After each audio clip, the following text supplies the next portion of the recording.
in the last session of the day. The first talk is by Seçkin Kürkcüoǧlu. He will talk about chaos in mass deformed ABJM model. Okay, Yeah, so please I'd like to thank the organizers for arranging and organizing a very nice meeting, and I also like to thank them for the invitation. So I would like to talk a recent work I did with my students. And this is the outline of my talk. I will start with some motivations and background for this problem, and then I will introduce the mass deformed ABJM model and give you some preliminaries. And I will show you how to dimensionally reduce this model from 2+1 to 0+1 dimensions. Then I will examine the chaotic dynamics of this model, and I will finish with some conclusions and outlook. So what are the motivations and background? So recently there has been quite a bit of interest in exploring chaotic dynamics emerging from matrix gauge theories. Well, some of these work was in fact motivated by an earlier result of Seçkin and Seçkin on fast scrambling of information by black holes. And more recently, it was in fact motivated by a result by Maldacena, Schenker, and Stanford, which essentially states that in the quantum setting, the quantum chaos is bounded in such a way that the largest Lyapunov exponent is bounded by temperature in the form that I have just written here by 2 pi t. And in fact, it conjectures furthermore that the systems which are holographically dual to black holes are maximally chaotic. That is, namely, they saturate this bound. So this was demonstrated for the Sachdevia-Kitaev model. And that's the only example that is known to date, which explicitly saturates this bound. But it's conjectured to be, or expected to be so for other matrix models as well, like BFSS matrix model. So, but it turns out that it is not easy to show, or not easy to access the quantum chaotic dynamics of these models. People have looked into classical chaotic dynamics in hopes of understanding the structure or the chaotic dynamics within these models further.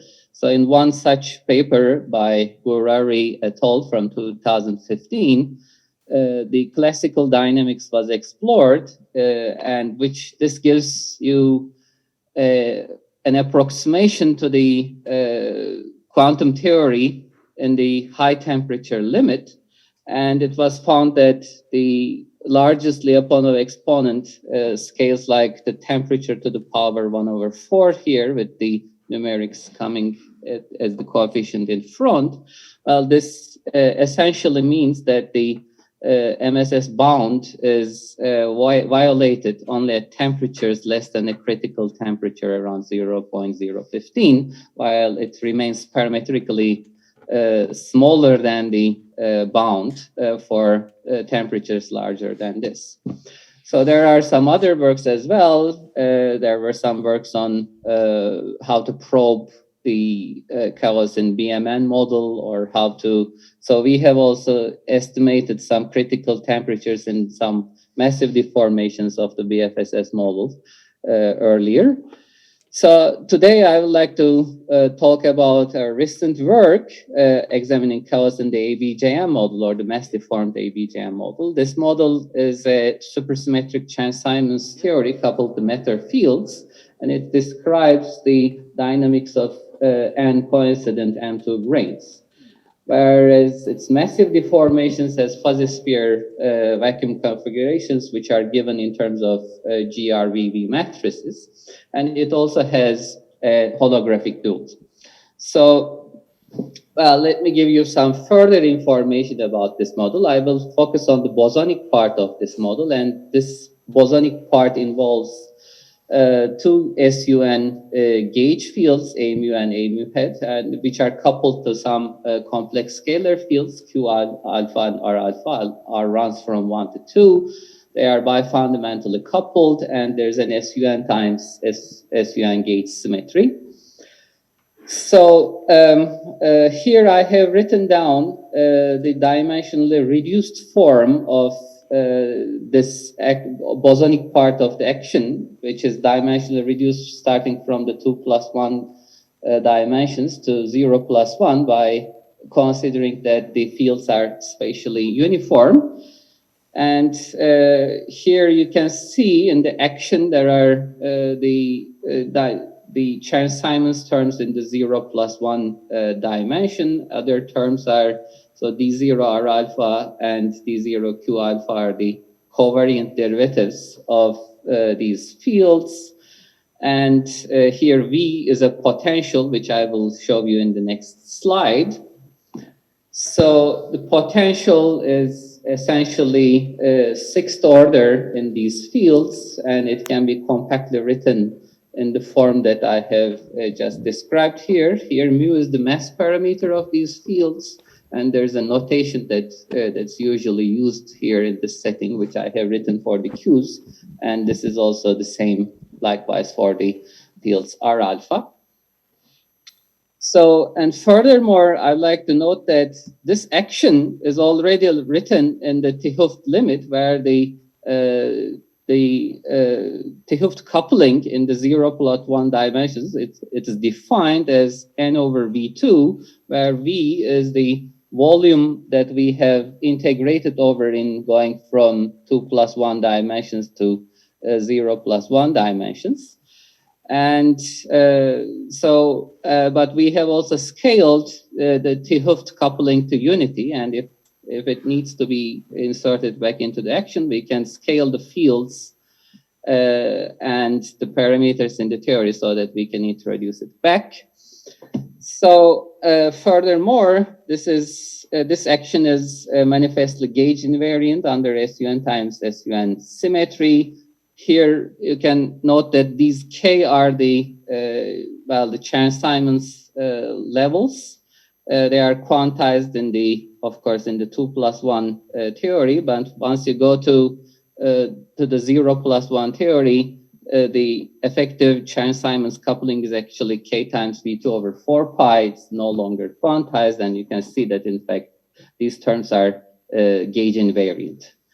So let's go further. So this theory, if you look at the potential is positive definite, and there are two types of solutions which minimize the potential. These are given here. Either one can take R to be non-vanishing and proportional to the GRVB matrices, which I will introduce below, or one can take Q to be non-vanishing and proportional to the GRVB matrices.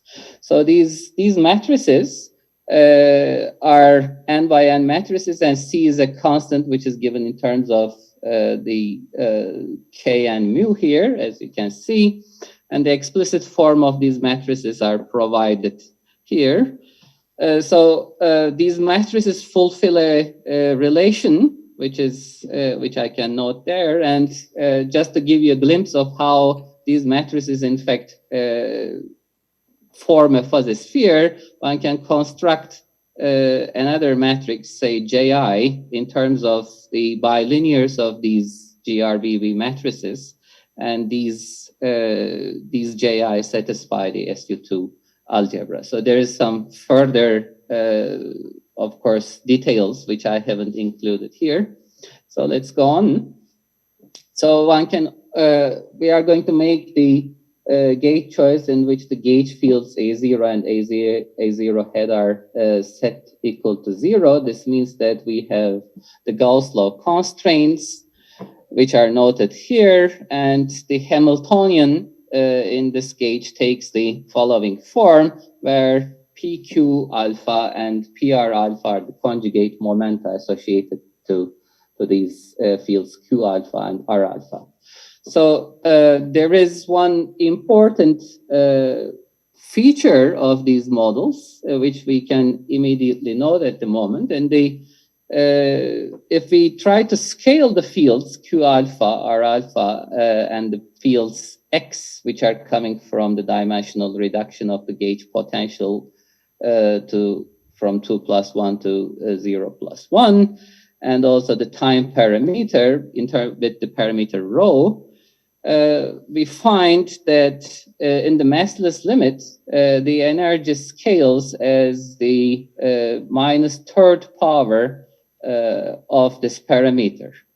So since the Lyapunov exponent has units of inverse time, this suggests that one would expect in the massless limit, the Lyapunov exponent which describes the chaotic structure will scale as the 1/3 power of energy. So, and we will try to argue that this sort of a scaling will, in fact, essentially be preserved after we take into account the massive deformations. So I'd like to show an ansatz configuration which will facilitate the rest of the discussion. So in order to proceed further, we'd like to consider the following ansatz configuration, where the fields X and Xz are essentially taken to be some diagonal matrices, which are multiplied by some real functions of time, alpha and beta. This part of the ansatz will be not important for us, but because we are going to see that the only equations which will satisfy the equations of motion will be such that alpha t and beta t will be equal to 0. So we can essentially set these fields equal to 0 in what follows. But for the rest of the fields, I take the fields Q and R to be proportional to the GRVV matrices in the way that is just written here, where there are two arbitrary real functions of time, Qt and RT. So if we insert this ansatz configuration in the Hamiltonian in this expression, in this Hamiltonian and trace over the GRVV matrices, we obtain a reduced model, which is given here, where Vn is the potential, and PQ, Q and R are these functions of time, and PQ and PR are the associated conjugate momenta.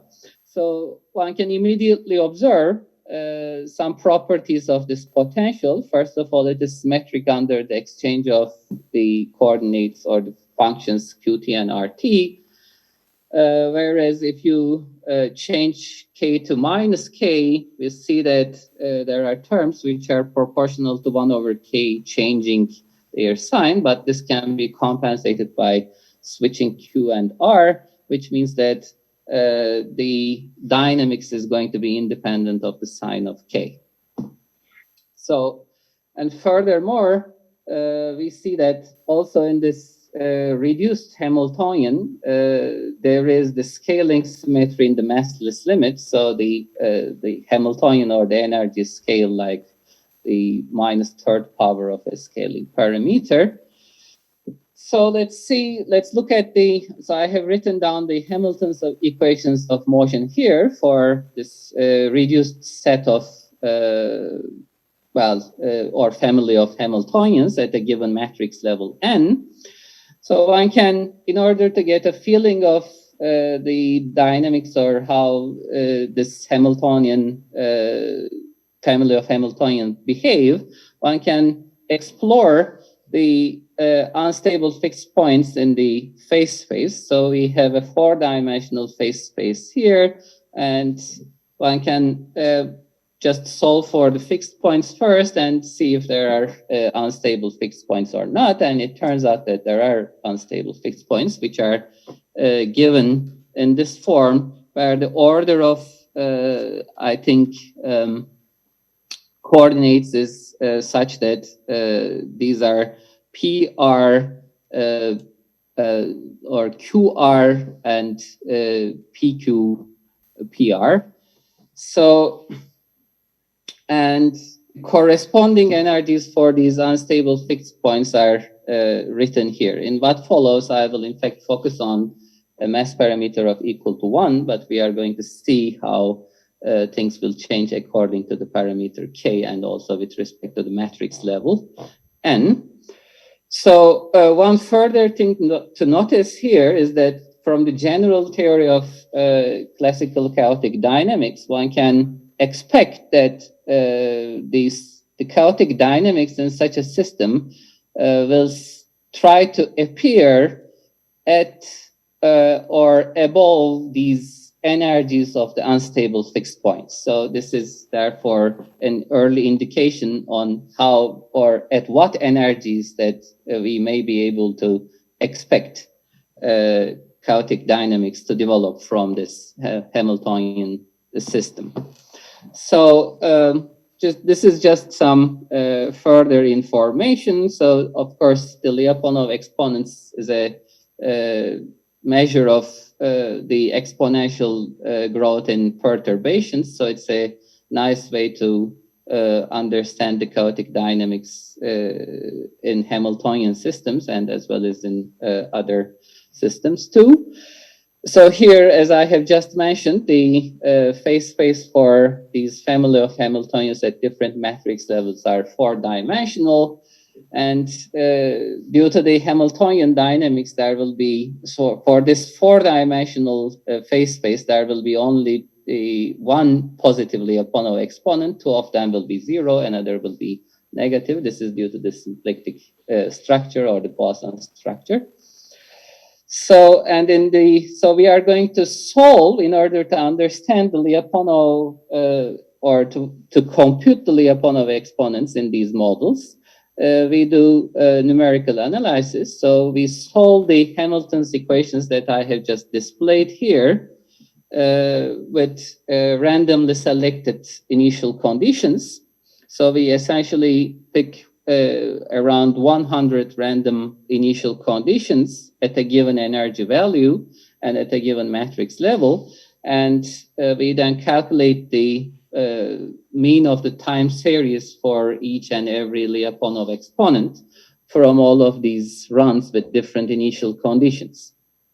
And in the simulations, we take a time step of 0.25 and run the code from time 0 to 3000. So I will, in the next slide, I will display the profile of the largest Lyapunov exponent as a function of energy over the square of the matrix levels. And I will focus on, say, n equals to 15 and 25 for the levels k equals to ±1 and ±2. So these are the profiles for k equals to ±1 and n equals to 15 on the left and n equals to 25 on the right. So, so we have a fitting curve, which is given in the following equation. So as you can see, we have an offset to the exponential, not the exponential, but the power law, e to the power 1/3. So this offset is motivated. It can be motivated in two ways. One of them is to consider the fixed point energies, which I have just mentioned, and they are given here. So this is gamma n could be approximated by the fixed point energies divided by n squared, or it can also be motivated by using the virial theorem on the potential. So it turns out that these two numbers are quite close by. So, but we have, I think in the fitting curves, we have used the second one. So you can see that these fitting curves are quite good for the data points that we have collected.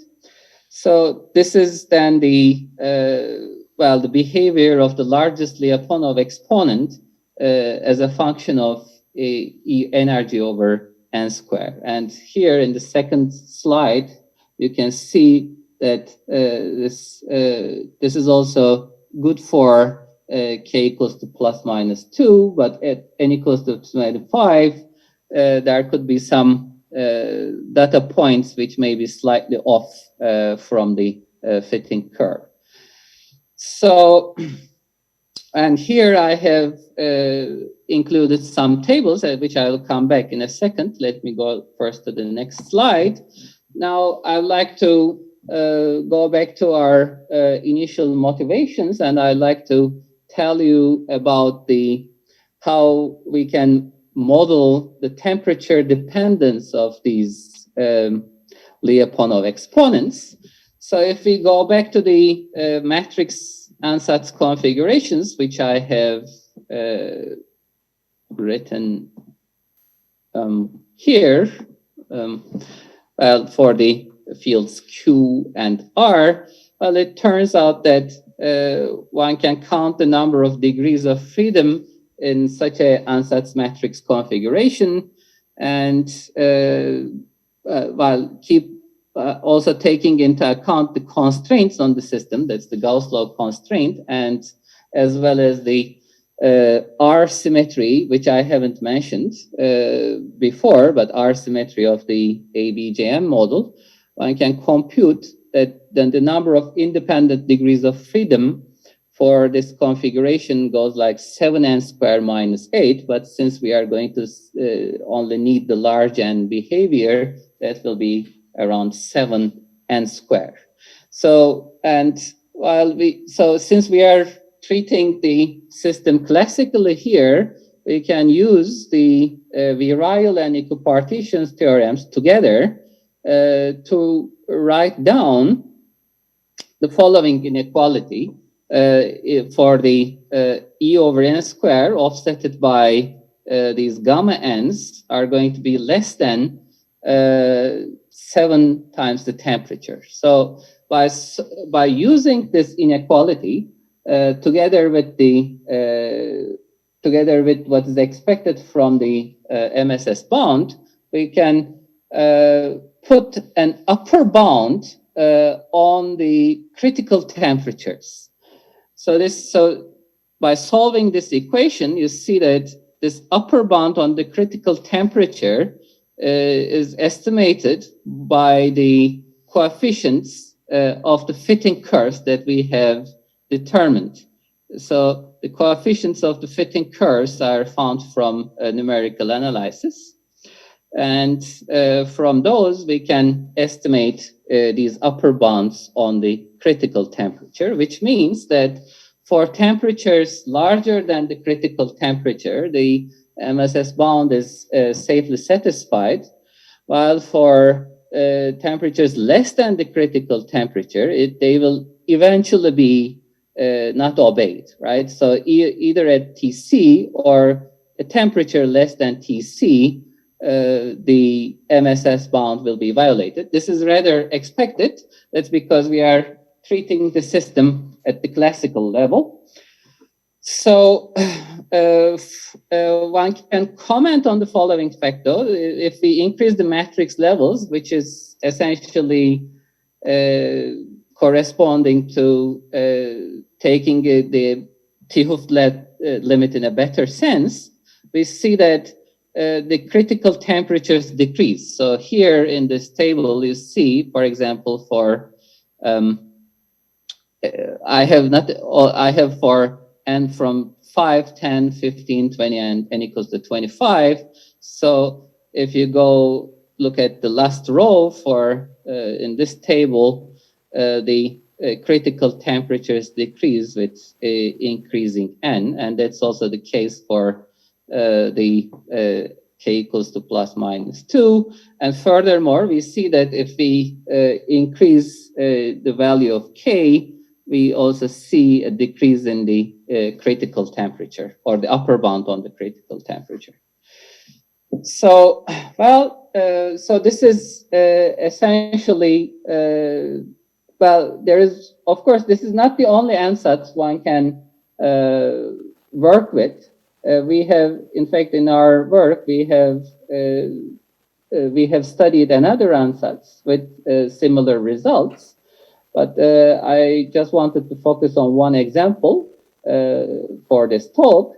So to summarize, we have gathered some numerical evidence on how the largest Lyapunov exponent behaves as a function of energy, and we have estimated upper bounds on the temperature dependence of the Lyapunov exponents. So for the outlook, of course, it will be worthwhile to try to go beyond the classical dynamics and consider quantum effects. So there are some recent studies in that direction. So in these references by Pavel Buividovich et al. From 2018 and 19, there are some real-time techniques which are developed to go beyond the classical approximation.